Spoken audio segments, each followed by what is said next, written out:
సహాయం వరంగల్ కృష్ణా కాలనీలో లేదు, అది ఈమె కొండా సురేఖ. కొండా సురేఖకి సంబంధించి అదే అరవిందో ఫార్మా వాళ్ళది ఏదో కార్యక్రమంలో పాల్గొంటూ ఆమె మాట్లాడారు. ఆవిడ మాట్లాడిన మాటలు కొండా సురేఖ మామూలుగా ఆమె చాలా సంచలనమైన వివాదాస్పదమైన వ్యాఖ్యలు చేస్తూ ఉంటారు. కొద్ది రోజుల కిందట ఆమె సమంత గురించి చేసి కేసు దాకా వెళ్ళారు. అంతకుముందు కూడా ఆమె జగన్కు మద్దతుగా రాజీనామా చేసి అప్పుడు పెద్ద సంచలనం ఆ రోజుల్లో. అదంతా అయిపోయింది అనుకోండి, రాష్ట్ర విభజన అదంతా. బీఆర్ఎస్లో చేరారు, బయటకు వచ్చారు, ఇదంతా. ఈరోజు ఆమె అన్నది నిజమా కాదా ఆమె తెలియాలి. మళ్ళీ తర్వాత వక్రీకరించి ఏమని సామాన్యంగా మంత్రులు డబ్బు తీసుకోకుండా సంతకాలు ఫైళ్ళ మీద సంతకాలు చేయరు. ఆ మీడియా ఆమె ఏదో మీడియాతో చెప్పడం కాదు, సభలో మాట్లాడే దాన్ని ఏదో ముందు వెనక కట్ చేసి పెట్టారు. నేను అన్నది ఆవిడ అన్నారా లేదా అన్నారా లేదా మీరు ఆ సభలో అన్నారు. మామూలుగా మంత్రులు డబ్బులు తీసుకోకుండా ఆడియో ఉంటే ఇవ్వండి అమ్మా, వేయండి. నేను ఒక ఫారెస్ట్ మినిస్టర్గా ఉన్నాను కాబట్టి నా దగ్గరికి కొన్ని కంపెనీలవి క్లియరెన్స్ కోసం అని చెప్పి ఫైల్స్ వస్తూ ఉంటాయి.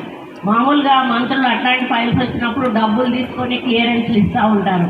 నేనన్నా మాకు ఒక న్యాయ పైసా మీరు ఇవ్వాల్సిన అవసరం లేదు, మీరు సమాజ సేవ చేయండి, మా స్కూల్ ఒకటి డెవలప్ చేయండి, మా పేరు మీద అది మీ పేరు గుర్తుండిపోతుంది అని చెప్పినప్పుడు వాళ్ళు మేము పై వాళ్ళతో మాట్లాడాలి మేడం, మా చేతుల్లో లేదు అని సదానంద రెడ్డి గారు చెప్పి వాళ్ళ CEO వాళ్ళు ఉంటారు, ఆ కంపెనీకి చెందినటువంటి ఓనర్స్ తోటి మాట్లాడి డెసిషన్ తీసుకుంటామని ఒక 3-4 సార్లు.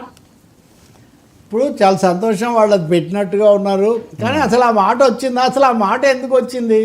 డబ్బులను అట్లా కాదు, మామూలుగా మంత్రులు డబ్బులు తీసుకుని ఉంటారు, నాకు అట్లా అక్కర్లేదు, మీరు ఇలా చెయ్యండి, ఈ మాటలు చెప్పాల్సిన అవసరం అసలు ఏమొచ్చింది? రెండోది ఫారెస్ట్ మంత్రిని కాబట్టి ప్రతి మంత్రి ఏదో ఒక శాఖ చూస్తుంటారు.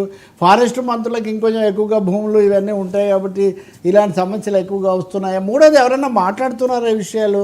నాలుగోది మీరు సిట్టింగ్ మినిస్టర్గా ఇప్పుడు మంత్రిగా మీరుండి సాధారణంగా మంత్రులు తీసుకుంటారంటే మీ మంత్రివర్గాన్ని మీరేం మినహాయించలేదు. ఆ తర్వాత వెంటనే కేటీఆర్ గారు ఆలస్యం చేయరు కదా, ఆయన వెంటనే ట్వీట్ ఒకటి వదిలాడు, ఇన్నాళ్ళకైనా నిజం ఒప్పుకున్నారు, చాలా సంతోషం, 30% కమిషన్ లేకుండా నడవదని ఇప్పటివరకు కాంట్రాక్టర్లు చెప్తూ వచ్చారు, ఇప్పుడేమో మంత్రిగా స్వయంగా మీరే చెప్పారు కాబట్టి అవి దీని మీద విచారణ జరపాలి, ఆ వివరాలు వెల్లడించాలి. ఎవరైనా సహజంగా ప్రతిపక్షాలైనా మీడియా అయినా కానీ అడగకుండా ఎందుకుంటారు? సరే, రాజకీయ అవినీతి ఒక నిజం, దాంట్లో మనం బతుకుతున్నాం, అది వేరే విషయం. కానీ మంత్రి గారు అధికారిక కార్యక్రమంలో మంత్రులు డబ్బు తీసుకోకుండా సంతకం పెట్టరు అని చెప్తున్నారంటే ఎందుకు చెప్పారు? ఎవరైనా ఎలా వక్రీకరిస్తారు? మీరే కదా మాట్లాడారు అక్కడ, ఇప్పుడు మాట్లాడింది మీరే కదా. ఇప్పుడు నిన్న హైకోర్టు కూడా ఇందాక మనం మాట్లాడిన మధ్యప్రదేశ్ మంత్రి కేసులో నేనేం చెప్పాను అంటే, బాబు మేము విన్నాము, లైవ్ వీడియోలో విన్నది అది సాక్ష్యం అండి, అది చెల్లుతుంది అది. కాబట్టి కొంచెం తొందరపాటుగా మాట్లాడడం సరిదిద్దుకోవడం కూడా మీకు అలవాటే, కానీ పర్సనల్ అయితే వేరే విషయం. ఇది మీరు ప్రజా జీవితానికి ప్రజల ఆర్థికానికి సంబంధించిన విషయం మాట్లాడారు, తప్పకుండా దీని మీద వివరణ ఇవ్వాలి, ముఖ్యమంత్రి కూడా వివరణ కోరాలి, మిగతా మంత్రులకు కూడా కోపం రావాలి కదా. అంటే మేమందరం డబ్బులు తీసుకునేవాళ్ళం, ఒక సురేఖ గారు మటుకే డబ్బులు తీసుకోరా అనే ప్రశ్న రాదా? అది ఉత్తమ్ కుమార్ రెడ్డికి రాదా? అది కోమటిరెడ్డి వెంకటరెడ్డికి రాదా? బట్టి విక్రమార్క గారికి రాదా? పైగా వాళ్ళు ఎక్కువ రోజులు మంత్రులు, ఎక్కువ కాలం ఇదంతా ఉన్నారు. కాబట్టి 2 విషయాలు చెప్తాను నేను. ఒకటి, అటువంటి ఏమన్నా ఉంటే వాటిని బయటపెట్టి ప్రజలతో పంచుకోవాలి.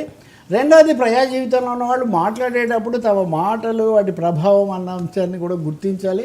ఇది అయిన తర్వాత మీడియా వక్రీకరించింది, ముందు మనం వక్రంగా మాట్లాడి ఎవరో వక్రీకరించారని చెప్పడం ఎందుకు?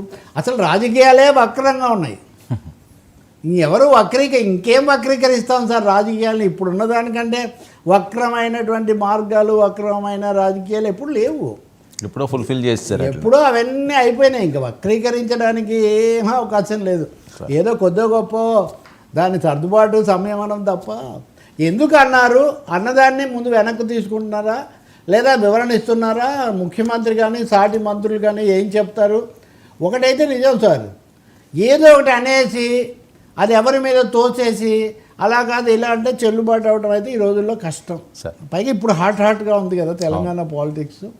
కాబట్టి ఆమె మరి తెలియక చాలా మాటల మీద చాలా పట్టు ఉంటుంది. నేను ఈ మాట ఎందుకు చెప్తున్నా అంటే, రోసే మంత్రివర్గం నుంచి ఆమె రాజీనామా చేశారు.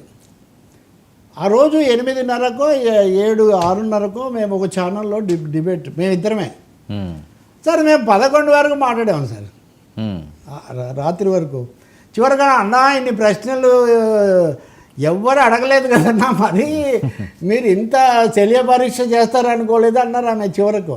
కానీ దొరకలేదు ఆమె, ప్రతి మాటకు ఏదో ఒక జవాబు అలా ఇలా. అంటే నేను ఈ మాట ఎందుకు చెప్తున్నానంటే మాటల తూకము, తను అనుకున్న చెప్పడం తెలిసిన మనిషి ఆమె.